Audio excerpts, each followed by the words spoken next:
علاه الان دار لوبسيون تاع النعامه. تبون ودخل راسه في الارض وخلاها فريسته برا، ودخل راسه مبغاش يبين روحه، يدمر غير في ها الناطق الفلاني، ها الباجا تاع بالقايم. السلام عليكم ورحمة الله تعالى وبركاته. مرحبا متابعي القناة الأعزاء الأوفياء، ربي يشرح لي صدري ويسر لي أمري واحلل عقدة من لساني يفقه قولي. لايف ناري لأمير ديزاد. حب عبد المجيد تبون للرئيس الفرنسي ماكرون. ستصدمون مما ستسمعون في هذا اللايف، أنا متأكد. لكن قبل أن تذهبوا لمشاهدة اللايف لا تنسوا الصلاة على رسولنا الحبيب، الاشتراك بالقناة، تفعيل زر الجرس، الضغط على زر الإعجاب، والتعليق بعد مشاهدتكم لللايف. سأعود بالنهاية وأعطي رأيي في هذه القضية. ما يحدث بين في الصراع اللي راه واقع الان، وكيفاش واش راه يصرى وراء الكواليس، واش راه صاري واش ماهش صاري. لماذا تبون يتهرب وخايف ومرعوب وموش باغي يواجه مباشرة الرئيس الفرنسي حول ما قاله، في مجمل ما قاله، وبالخصوص على أن الحراك أضعف النظام. علاش ما جاوبوش على هذه النقطة وتهربوا منها؟ علاش تبون اون بيرسون ما ردش؟ موالفين كي يشكروه يرد ويقول أنه يثق في ماكرو، وأنه يشيد بالنزاهة تاعو الدنيا وكذا من هنا. لماذا الآن مدارك كي يقولوا عليهم كلمة يروحوا يتجروا يكتبوها؟ علاه الآن دار لوبسيون تاع النعامة. تبون ودخل راسه في الأرض وخلاها فريسته برا، ودخل راسه مبغاش يبين روحه، يدمر غير في ها الناطق الفلاني، ها الباجا تاع بالقايم. الادمن اللي راه الادمن اللي راه الصفحه اللي راه مديرينها مكلف بمهمه في رئاسه الجمهوريه، اللي راه قاعد يخطط ويكتب لهم في رئاسه الجمهوريه، يتخبى وراء صفحات. راكم حاسبين راكم متضاربين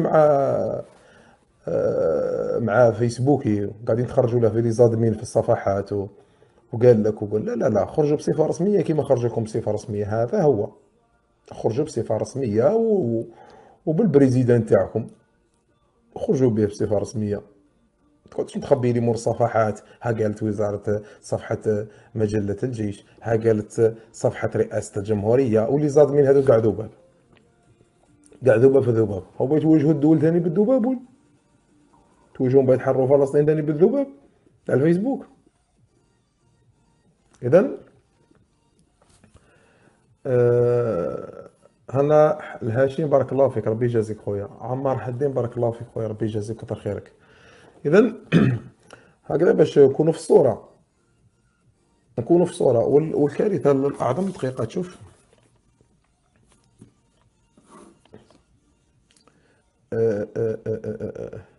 باش ما ننساش، باسكو دي فوا نهضر نتفكر نقاط باش نعقب عليهم. اذا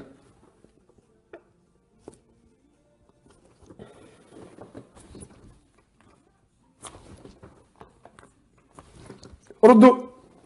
ها لو كان المغرب، كان المغرب إيه إيه إيه إيه إيه وهيه في الخطرات.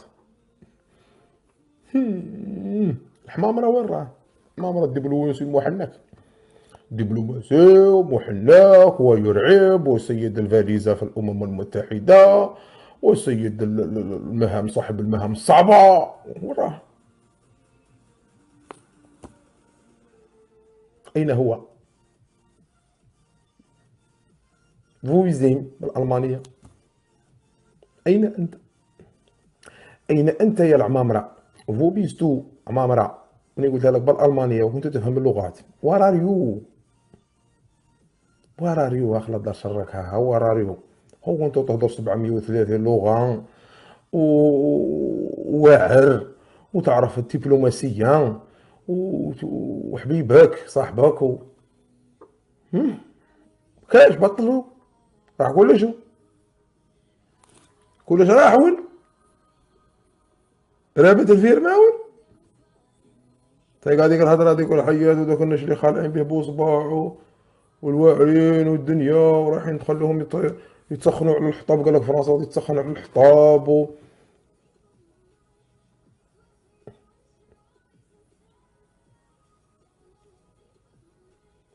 ديك يا وعدي. هاه اش بختو في ناجي المريم ياه. هم. يا غير الحياة ما كان والو، غير هذا غير زوج كلمات صرا فيكم كاع هذا الشيء ودخلتو بنتو البوصبوع تاع الصح دروك. بنتو البوصبوع غلق المجال الجوي، جيتو تكحلوها عميتو لها جدها الحلوف. جيتو غير تكحلوا لها شويه عينيها، عاشيتو مطربقين لها نهار كدا في العينين، فقستو لها الممو تاع العينين، هزتو خبرتو بوصبوع بلي الجوي المجال الجوي كان محلول. النهار اللي قالها لكم امير، يا عميل اعطيني الدليل. داك الشغل انا باغي نروح نلفت له كاميرا ونقعد نتبع انا في الطياره في السماء هي رايحه فايته على الجزائر وانا نقعد نفيلمي لها فيها هكا فايته لفوق الطائره العسكريه، نفيلميها لها انا نجيبها لها نقول لها وزيد يقول لي هذه فوتوشوب وخديمه. ماذا انتم مجيبون؟ اه هو حتى من كاع مواقع الدنيا وكاع المواقع تاع فرنسا هضروا، وكاع الجرائد تاع فرنسا وراهم في شحال يهضروا باللي يقولوا القوات انسحبت وتواصل الانسحاب، القوات الفرنسيه تواصل الانسحاب من مالي وراحت وعطاتها وراحت والدنيا. ثم وخروا غادي حي بركتوها، فضحتوا رواحكم يا جدكم. اما لا قالوا لك يا بو صبع باش نختصر لك انا بالطريقه اللي موالف تفهمني بها، قالوا لك يا بو صبع المجال الجوي كما كان يخبر فيك امير والطائرات العسكريه تاع القوه الضارطه او القوه الحاذقه، قال لكم باللي المجال الجوي كان محلول، وكما كان يخبر فيكم امير وكنتوا تكذبوا فيه. هي هذيك هي وكاينه منها، بصح اليوم غادي نبلعوه وما غادي نحلوه في الليل. ما غادي في الليل كي طافو ضو نعاودو نحلوه كيما كنا حالينه في الظلمه. نهار اللي حلوه ما علنوش، نهار اللي حلوا الريدو باش يفوتوا الطيارات ما خبروش وما قالوش التلفزيونات بلي رانا حليناها، لا هذيك يديروها في الظلمه، هذيك يخدموا بها كاش كاش. بصح نهار اللي يبغوا محسوب يلعبوها باغي يطلعوا سراويلهم، ايا يجوا يقول لك بلي رانا ها شوف ها الهده. مازال الشعب الجزائري راه غير يتفرج في فضايحكم بعامه الناس، ومازال بوصبع ينتظر من باباه الكذبون او التفون، سلعه تفون، مازال يستناو فيه التفون يخرج ويبين شطارته ويطلع على كمامه ويطلع كمامه ويخرج هكذاك ديك الخرجه تاع دروك. بكري كان يقول لكم هذيك خلوها عليا انا، دروك لكم لا لا هذه ما تخلوهاش عليا، هذه شوفوا كي ديروا لها. راه صار لها دروك في المراديه كي هذاك كي ديك البوله، ديك البوله اللي راهي مدخلينها في 1000 دوغري، 1000 درجة حرارة مئوية وتطبخ. اللي مدوها له يقيسها، اللي مدوها له يرميها. لا لا لا لا ما نفدهاش انا، شوفوا انتم راهم يدوروها ويستناو كاش من معارضة، كاش واحد من المعارضة كاش ما ينتقد. النظام الآن أصبح لو كان درتوا الخير في هذا الشعب وفي هذا الشباب، لو وجدتم هذا الشباب هو اللي يرد أن قوة الأنظمة من شرعيتها. قوة على الأنظمة عندما تكون أنظمة شرعية وجابها شعبها. لذلك الشعب الجزائري لا يأبه تماما بما يحدث لكم كوكسوسوا مع الفرنسيس اللي هو سان بروبليم فاميليال كما قلتها، مشكل عائلي ما بين العصابة أمتهم أو مع الأشقاء في المغرب. ما لقيتو حتى واحد يقول لكم بلي رانا معاكم، لقيتوش. كيفاش؟ انكم عارفينكم بلي النظام غير شرعي. عارفينكم باللي نظام جاي بالدبابة، نظام جاي بالقتل، نظام جاي بالاغتصابات، نظام جاي بالتعذيب في مقرات المخابرات، نظام جاي بالاختطافات، نظام جاي بيسجن الأحرار، نظام جاي بيسجن الحرائر، نظام جاي بيسجن حتى الأطفال القصر. نظام عارفينكم باللي نظام ما كاش كاع، ما كاش قوة إذا، ما كاش. الأنظمة عندما تتخذ قرارات في مثل هذا في هذه الأوقات تكون عندها قرارات صارمة، لأنها تكون متكية على من متكية، متكية على شعوبها إذا أتت بها تلك الشعوب. إذا هذوك الشعوب هما اللي خيروكم وجابوكم وقالوا لكم رانا موراكم، كونتينيو رانا موراك، راكم عارفين باللي تخلوا عليكم الشعب، لأنه الشعب أصلا لم يأتي بكم وغير راضي بكم من البداية إلى يومنا هذا، وحتى وتزيدوا تضربوا 10 قرون ما هوش راضي بكم الشعب. أي لذلك لقيت مدورين بكتبهم اللي صادمين، اللي دايرهم في المرادية، دايرهم لي زادمين ولي زيديتور اللي راهم يمشيو في المرادية. قسما بالله لي زادمين تاع لي باج راهم دايرينهم تما في المرادية. نهضر لكم ما نعرفش نهضر، وفيندرا لو جو اللي توصلوا كاع الكلام اللي قلته لكم. أي لذلك لقيت مدورين بكتبهم غير لي زادمين اللي دايرهم في المرادية، دايرهم لي زادمين ولي زيديتور اللي راهم يمشيو في المرادية. قسما بالله لي زادمين تاع لي باج راهم دايرينهم تما في المرادية. نهضر لكم ما نعرفش نهضر، وفيندرا لو جو اللي توصلوا كاع الكلام اللي قلته لكم. دي لي زادمين اللي راك دايرهم في المرادية، لقيت التماسيح اللي كيما التمساح اللي جابك، التماسيح الاخرى ب لي تولي ميليتير لي جينيرو تاني متخابطين ومتضاربين معاكم.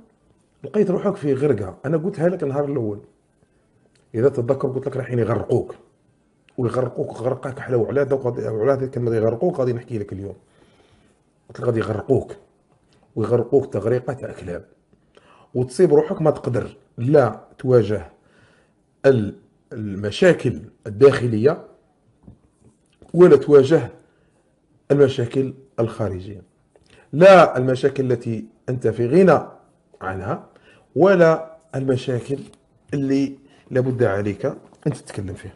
اذا لقيت روحك دوك محاصر من الداخل ومن الخارج.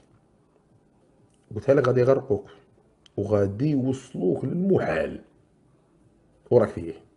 ومازال مازال مازال يا مول يا مول الغواصه. إذا شكرا لكم متابعي القناة الأعزاء الأوفياء من كل بقاع العالم. المناضل الحر أمير ديزاد كشف لكم اليوم قضية عبد المجيد تبون وقصة حبه مع ماكرون. لماذا أسميتها بقصة حب؟ لأن ما يفعله الرئيس الفرنسي وتصريحاته ضد الجزائر، وعبد المجيد تبون لا يحرك ساكنا، أو الكبرانات ومن يسيرون عبد المجيد تبون لا يفعلون شيء، ما زالوا يتعاملوا مع فرنسا، ما زالوا بنفس الأسلوب، مع أن فرنسا لا تعترف بالجزائر. وكثيرا ما خرج الرئيس الفرنسي وقالها أمام الملأ. ماذا تستفيد الجزائر من فرنسا؟ ماذا فعلت فرنسا بالجزائر؟ ونحن نعلم قصة الشهداء وما فعلته فرنسا في الأرض الجزائرية، الأرض الطاهرة. لا حسيب لا رقيب. تبون يريد الأموال، يريد فقط السلطة، يريد فقط الحكم، متخوف من أن يسقط من الكرسي. هذا هو مشكلة العرب، لا يحبون أن ينزلوا من كرسي جلسوا عليه، يحبون السلطة، القوة، أن يتقووا على عباد الله. هذا هو هدفهم في هذه الدنيا، أموال، فساد، سلطة، قوة، مال، جاه. لكن ستحاسبون إن لم تتقوا الله، سوف تحاسبون حسابا عسيرا بإذن الله وبإذن المولى عز وجل. إذن جميع المتابعين أشكركم لوصولكم إلى هنا، تحياتي لكم، لا تبخلوا علينا، اشتراك بالقناة، تفعيل زر الجرس، الضغط على زر الإعجاب، ورأيكم يهمني جدا. أعطوني رأيكم حول ما كشفه لكم عن قضية تبون وماكرون. انشروا صوت الحق، لا تسكتوه. والسلام عليكم ورحمة الله وبركاته.